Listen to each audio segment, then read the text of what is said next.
E fala pessoal, tudo bem? Sejam bem-vindos a mais um vídeo aqui no canal da Bleach Brasil em Animes. Pessoal, eu me chamo DC e no vídeo de hoje nós vamos ver mais uma parte da Guerra dos Mil Anos, que foi a última guerra que teve somente no mangá de Bleach. Para você que assistiu o anime e quer saber o que aconteceu aí na última grande guerra dos Quinches versus os Shinigamis, não deixa de conferir a lista que está aqui na descrição do vídeo para saber certinho o que rolou nessa última história, enquanto a gente aguarda esse grande anime Bleach retornar. E vamos conversar aqui sobre o volume 63, que é o volume de hoje que o DC trouxe aqui para vocês. Pessoal, no último capítulo aí, né, a gente viu que o Mask de Masculine, um Quinch lá que parece mais um lutador de luta livre, né, estava dando maior surra no Kensei, né, e continuou nesse capítulo ele batendo demais no Kensei. Kensei usou a Bankai e tentou bater nele, mas não deu muito certo. Levou uma bela de uma camada de pau. E durante o início aí desse mangá tem muita luta, mostra o Kensei apanhando muito desse cara.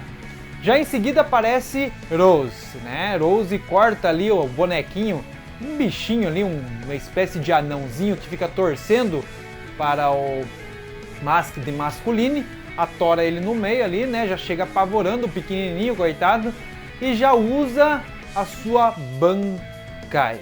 Bem, pessoal, é a primeira vez que a Rose, né, usa a Bankai no mangá de Bleach. Pessoal, como é que funciona a Bankai, né? Rose começa a lutar ali e o Mask de Masculine vê que aparece um monte de cordas, assim, como em formato de dançarinos, né? Como se fossem umas marionetes, que é controlada por uma espécie de varinha, como se fosse uma música, né? Como se fosse uma orquestra da Rose. E ele começa a falar que tem vários atos dentro da sua Bankai. Cada ato vai atacando de certa forma o Mask de Masculine. Quando o Mask de Masculine percebe que a Bankai dele é como se fosse uma ilusão, e conforme ele vai tocando aquela música, orquestrando os atos e vai acontecendo algumas coisas com o Mask de Masculine, o Quinch já percebe que a Bankai dele vem da canção.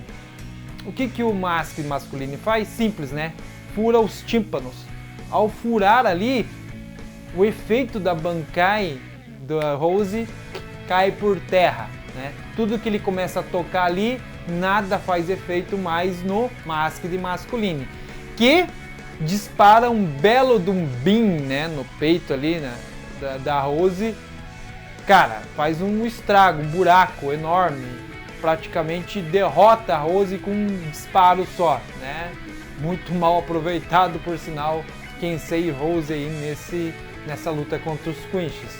Foram derrotados, digamos assim, muito facilmente.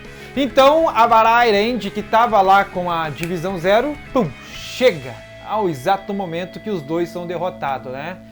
E o Mask de Masculino começa a conversar ali com a Barai, não escuta o que ele está falando, porque ele furou, né, os tímpanos para não escutar a Bankai da Rose. E a Barai começa a falar, ele não entende o que está acontecendo, daí ele vai lá e pede ajuda pro pequenininho, lá pro anãozinho que a Rose tinha cortado ele no meio. De repente aquele cara atorado no meio lá começa a torcer para ele novamente, e começa a torcer porque ele é como se fosse um torcedor fanático, né? E aquela torcida dele faz com que o Mask de Masculine se recupere. É como se fosse uma cura, é como se fosse algo, ou um poder que através da torcida do pequenininho começa a fazer com que o Mask de Masculine seja curado, não tenha efeito, digamos assim, danos, né, para o seu corpo. Bem, a Barai começa uma grande luta, começa a travar uma grande luta contra o Mask de Masculine.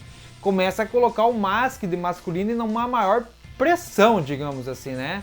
E o Mask de Masculine nesse exato momento fala que é impossível derrotar ele, e acaba se, digamos assim, se transformando após a Barai dar um belo de um golpe nele. O Barai dá um golpe na barriga do Mask da Masculina, abre a barriga dele no meio, mas ele consegue se, digamos assim, novamente se curar, e aqueles E aquele anãozinho que estava ali torcendo pro Masked masculino começa a se multiplicar um monte de pedacinhos, assim, né? Começa a se multiplicar, torcer, e ele é curado e se transforma novamente, né? Num novo Quinch mais bugado. Os Quinch são assim, né, pessoal? Eles começam a levar pressão, eles se transformam. E mais uma vez temos uma transformação de Masked masculino. Então, com essa grande transformação do Masked masculino, ele dispara um Star Beam, um poder enorme em direção ao Abarai, e diz que ali é o fim dele. Ao sair ali a poeira do impacto da explosão, né, do Beam do nosso Masked masculino, mostra o Abarai com uma nova transformação, diferente, né? Tá com uma espada ali um pouco diferente. E temos um flashback. Nesse flashback mostra o nosso amigo Ishbei conversando com o Abarai errante.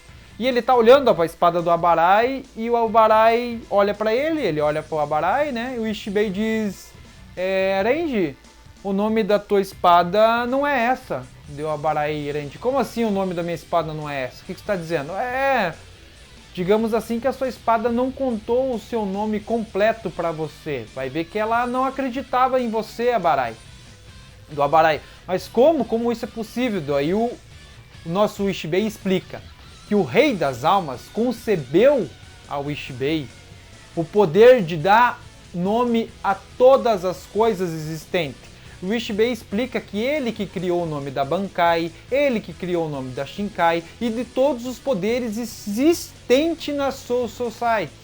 Então tudo que existe na Soul Society tem um nome, foi o Ishbei que deu esse nome. Então ele conhece o nome de todas as coisas, como por exemplo o nome da Zanpakuto. Então o Ishbei fala ali, tá, Abarai, eu vou contar o nome verdadeiro da sua espada, né? A sua espada agora te conhece como um guerreiro, então eu vou te contar o nome da sua espada. Então corta o flashback e mostra lá o Abarai falando o nome da sua nova espada, que é a sua Bankai nova, digamos assim, né? Então o Abarai ali com a sua nova Bankai dá maior pressão no coitado do Quinch, né? E dá-lhe um belo golpe que desintegra o Quinch, né? Que se chama Zaga Tempo. Né? Dá um belíssimo golpe e acaba de vez com o Masked masculino. É o fim do Masked masculino. Nisso mostra um flashback, e dessa vez é o flashback do Rei Quinch. Pessoal, ele conta como é a história do Rei Quinch, né? Ele era um bebê, ele nasceu ali como um bebê na Terra, só que ele não enxergava, não ouvia, ele não se movia, não fazia nada. Só que as pessoas perceberam que esse bebê, quando você encostava nela, pegavam nela, se curavam, né? E concebia alguns poderes, né? Quem não falava voltava a falar, quem não andava voltava a andar, e essas pessoas que começaram a ver uma esperança nesse bebê. O que acontece, pessoal? Esse bebê tinha o poder de distribuir as suas almas, né? Só que quando ele distribuía as suas almas para as outras pessoas que iam ali conceber digamos assim, esse milagre, né? Quando essa pessoa morria, todo aquele poder daquela pessoa, aquela vitalidade voltava para ele, né? Então aquela pessoa que não enxergava, começou a enxergar, quando morria voltava para o Rei Quinch e ele tinha a possibilidade de enxergar, e assim acontecia, né? Então, com o passar do tempo, essa criança foi crescendo, começou a ouvir as outras pessoas, né? Começou a ouvir que chamavam ele por um nome esquisito, que se chamava Ivar. Esse é o nome desse Rei Quinch esquisito, pessoal. Ivar, né? Em alemão.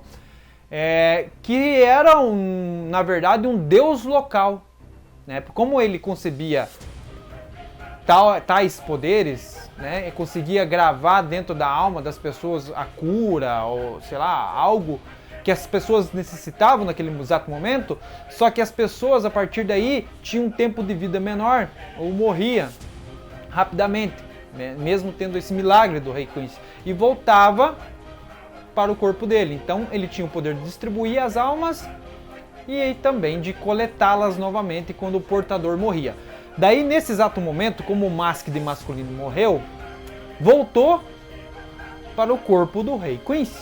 E o Rei Quinch fala, muito obrigado, tal, mostra ali, tipo, o Rei Quinch sentado, dizendo que agora ele voltou a ser novamente a partilhar da vida dele, né? Como se a alma do masculino voltasse para ele, não só isso, mas voltasse aos poderes também.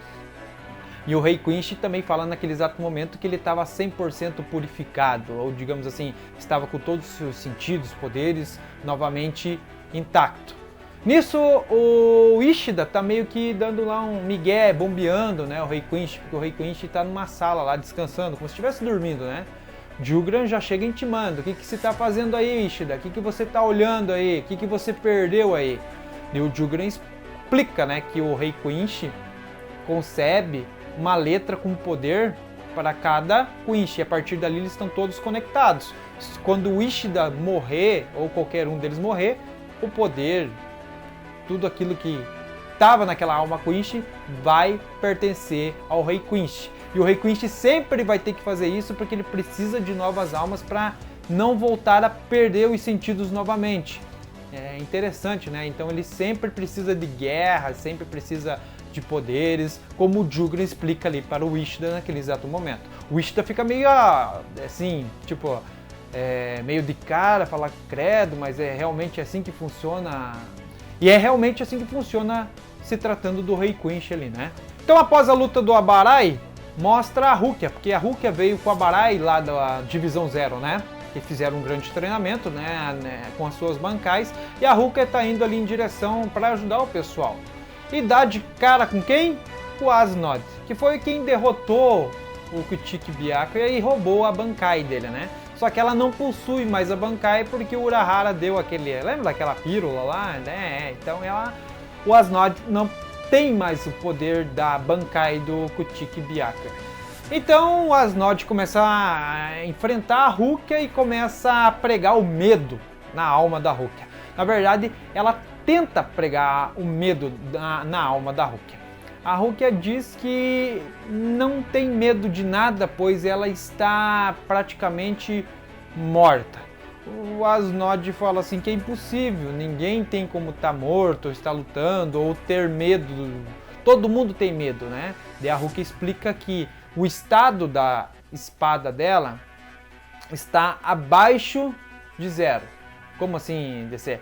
É o seguinte, quando ela usa a espada dela tem o poder de passar o portador, no caso a Rukia, né, a baixa temperatura.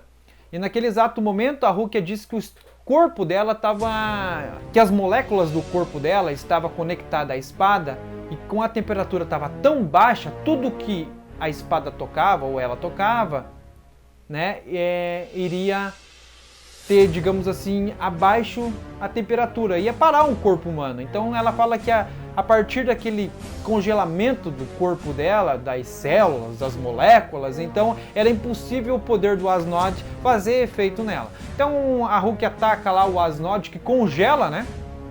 Congela todo o seu corpo, vai a menos 196 graus negativo, quase digamos que é um zero absoluto, né? E o Asnod fica congelado ali, mas os Quinches, né, tem o poder de o quê? Evoluir os Pokémons.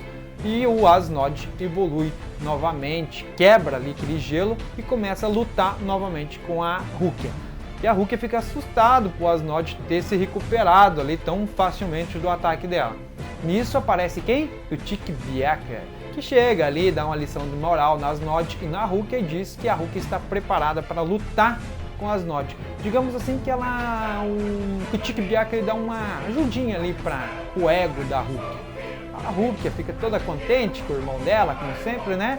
Então a Rukia dá, digamos assim, nós fãs da Rukia, né, estavam esperando por esse grande momento, que é a Bankai da Rukia, né? Essa belíssima Bankai na animação que vocês estão vendo aí, pessoal. Haka no Tagami. Uma Bankai belíssima que congela tudo, por sinal. Essa belíssima Bankai que vocês estão vendo aí, muito bela por sinal, não dá nem tempo da gente ver o poder da Bankai da Rukia, né? Que dá como se fosse uma explosão de congelamento, né? Que congela tudo ali, né? e o Asnod é derrotado, e nisso tem um flashback do Asnod, quando ele é derrotado. Mostra ele numa cama com muito medo, né? Um leito de morte praticamente, e o Rei Quinch disse que ele era o único sobrevivente e tal, e que ele iria conceber o poder para o Asnod. O Asnod aceitou o convite do Rei Quinch e naquele exato momento morre, e ele tem, digamos assim, ele lembra desse momento dele com o Rei Quinch.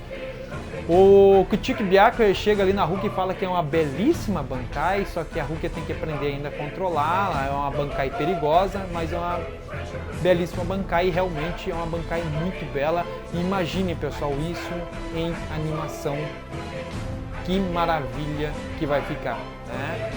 E acaba-se que Asnod é derrotado. Bem, pessoal, logo em seguida mostra as duas tenentes, né? A tenente do Azaraki e a do Nohana, que é a Irachiru e a Isane, e elas estão, digamos assim, acho que nos quartos onde o pessoal está se recuperando, como se fosse uma ala de medicina, né?